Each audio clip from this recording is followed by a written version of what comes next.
Our verse today is John chapter 12, verse 27. Now is my soul troubled, and what shall I say? Father, save me from this hour, but for this purpose I have come to this hour. Often we focus on the divinity of Jesus and his miracles and forget that Jesus was like us in all things, and of course, like the letter to the Hebrews says, except sin. Our verse today gives us an insight into the humanity of Jesus and how he was able to handle his emotions. Jesus was emotional sometimes, and here is an instance.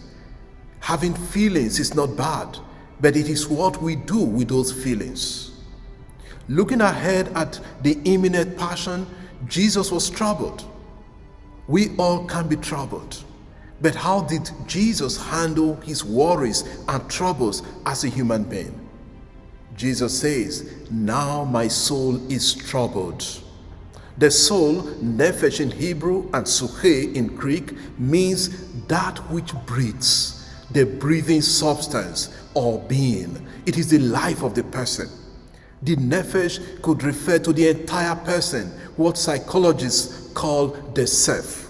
However, at the same time, it refers to the spiritual part of the person, which relates to the divine. Nephesh refers to the living being, desire, appetite, emotion, or passion. So the soul is the part of the human being that lives and relates to other human beings. So the soul refers to the emotional, physical, and spiritual part of the person. So when Jesus says, my soul is troubled, he meant he was worried and emotionally distressed.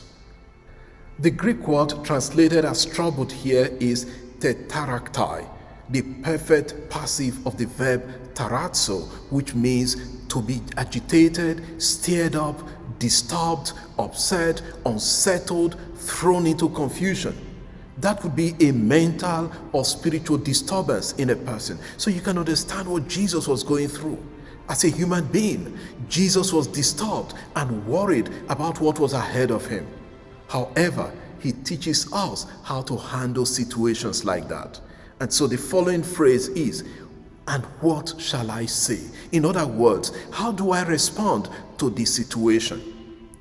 It was either to ask the Father to save him from the hour so that it doesn't happen, he would not go to the cross or die a shameful death, humiliating death, or to accept the plan of God, his Father.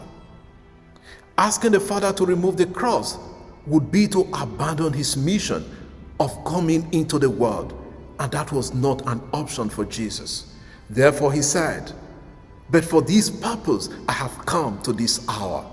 The hour in John's gospel refers to the moment of Jesus' glorification when Jesus offered himself on the cross. He cannot abandon that mission, otherwise we won't be saved.